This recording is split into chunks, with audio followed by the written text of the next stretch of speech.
From Two-Face Idibia and protests, we go into something that is more fun as we bring on Africa Movie Academy Awards winning filmmaker Tchidi Chikere. Please enjoy this.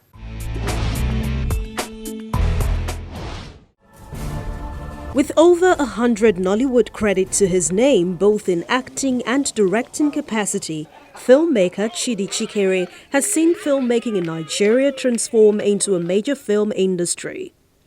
An African Academy Awards winner, Chikere returns with a new movie, Light Will Come, which he called his best ever yet. Light will come. I'll just summarize it in one sentence. Bachelor employs the services of an escort in order to pretend to the parents, and then something goes awfully wrong. Same way I find every other story I've done, I just get this spark of inspiration, especially in the world of today where we live in a society that puts the individual under pressure. A situation where reality always checkmates the individual and pushes him into taking drastic measures for which he is judged by the same society that put him under pressure in the first place. Everyone must calm down. Okay, Lucas. This is the point where you appear and assert yourself. Happy ghost? We can't appear. The romantic comedy records the adventures of a chronic bachelor and his schemes to deceive his worried parents about getting married soon. In lead is Majid Michel, a successful young man who requested the help of his personal assistant, Afees Oyetoro, to help him recruit the services of an escort as he plans to visit his parents. Olga, where do you buy for here? You buy human being for here. If you ever fall in love again, I'll catch you. If you ever fall in love again. Come close to me, I'll kill you, I promise you. No, devil be this, yo. Or don't you want to marry and raise your own family? Someone that loves to spend money on me. Where is your wife? Where is your wife? Which wife? Olga, tell her. Although both actors are acclaimed for their works, director Chikere had to put out a model to help them understand their characters and also create a good synergy. Come close to me, I'll kill you, I promise you. No, devil be this, yo. Or don't you want to marry and raise your own family? Someone that loves to spend money on me. Where is your wife? Where is your wife? Which wife? Olga, tell her, say you get wife. Yeah, I create a lot of affinity, a lot of friendship, a lot of friendliness on my set. When I bring artists on set, I do introductions with chain banters, yabbies, and all that. Everybody's at home with everybody. I think it's actually the first time that Majid is playing with Saka in the same movie. But I have worked with Saka on a lot of projects. He's a wonderful actor. I work with Majid as well. He's a wonderful actor. So bringing them together, bringing the synergy of two of them together to make this movie wasn't difficult. Taking into consideration that I think that basically they all loved the scripts. They were all at home with their roles and their characters. So bringing it out, because what I tell artists all the time is, first of all, you read, then you understand, you assimilate.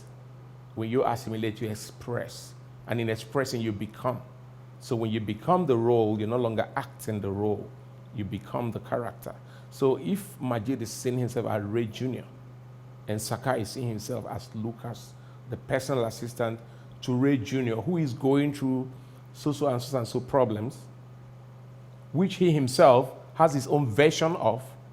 So we bring a blend of the rich and the not so rich who are going through the same problem despite their economic situations and circumstances, despite the societal strata and echelons of class.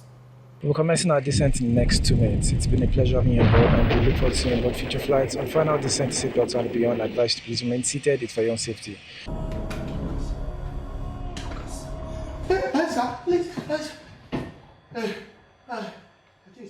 Although an acclaimed actor too in his own right, he refuted the temptation to get in front of the camera on this movie. You want to come home for your birthday? What? Who? He better be here. He better be here. And cut it! All right.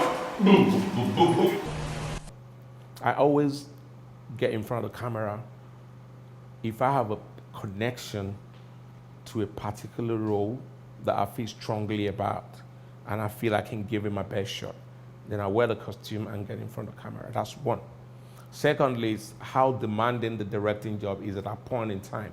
How my energy level is. If I feel very energetic, my energy level is high, and I feel I can direct and act at the same time, chances are that I might take up a role and play in my movie, as long as I have a connection to that particular role. You understand? So those are the things that make me decide. Another thing is, the first time I actually acted I was disappointed by an actor who I had given a script and we had negotiated, and he was supposed to come on set. 2 days to rolling tape, he said he can't shoot. He's traveling. And I said, okay, you know what? Everybody said, no, director, you're a good actor. Why don't you wear a costume and do the show? And I did.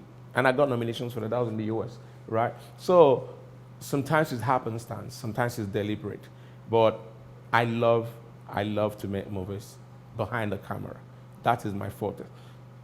And as Nigerian movies gain more acceptance even amongst Nigerians, many critics have pointed out that Nigerian filmmakers are not showing enough boldness to explore other genres outside the romantic comedy, which has been proven to be a quick route to gaining popularity from cinema audience in Nigeria. Chikere believes there is no cause for alarm and the industry will grow the other genres when demands for them arrives.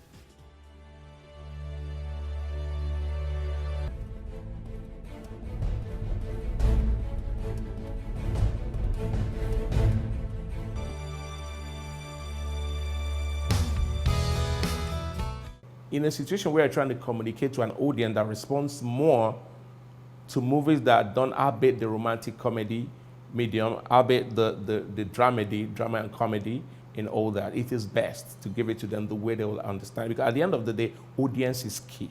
I say it all the time. Your target public, who are you making this movie for? Who's your audience? What would they respond to? What would they enjoy? It wouldn't make any sense to tell a beautiful story, good message, and hide it in a horror movie in Nigeria where, you know, people do not really respond. Majority of the people do not respond to horror movie, local horror movie. You understand? So I don't see monotony setting in.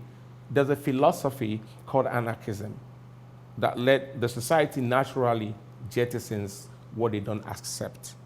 So the day the society stops wanting to watch these comedies, they'll stop watching them. And when the filmmakers go to the cinemas and nobody's watching comedies, they will change. So audience has always driven art. That's why they say art imitates life, and life imitates art. Art also plays to the gallery. You understand? I think that successful art is the art that plays to the gallery. Now you beat me like this? No, you feel am now. You feel this one. Over the years, some of Chikere's movies have been distributed in alternative channels outside Africa. He believes for more Nigerian filmmakers to gain distribution abroad, this simple formula must be followed. Even the shot when you move this way, I want to visibly restrain you. That exactly. So let's see that you are the one who's closer to your father. That now he reposes confidence in you. All right. So we'll see why, because he was going to walk out. He's angry. It is you that we didn't see from that friend. So now I'll see the movement you come with. That's why he stops. So we can understand now why he stops. Collaborations.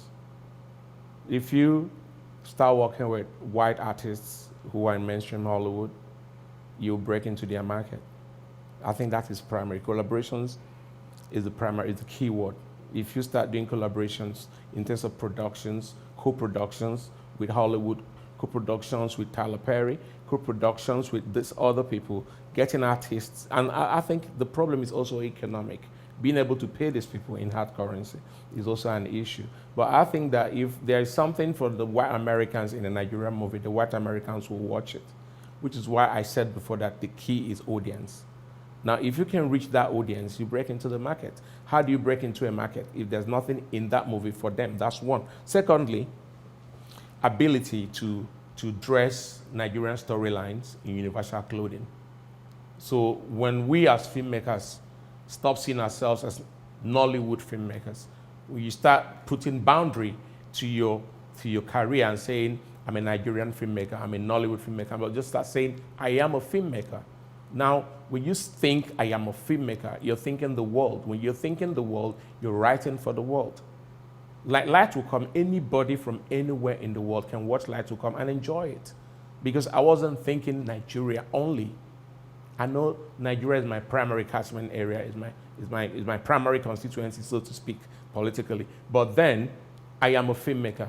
I don't see myself as a Nigerian filmmaker, because when you say I'm a Nigerian filmmaker, you set boundaries to your career. You set boundaries to your reach, to people you can reach. And the internet has made the world a global village. Everywhere is close by, nowhere is far anymore. You understand? You never know who's going to stumble on your movie. These days, Netflix streams our movies. Are you going to say only Africans go on Netflix to watch your movies? I have a movie on Netflix that's been there for over 4 years, Mad Couple. Right? Now, when I see the number of views, it is not only Africans, it's not only Nigerians or Africans in the diaspora, they are white audiences. I have fans from India, I have fans from America who are white. I have white friends who watch Nollywood movies.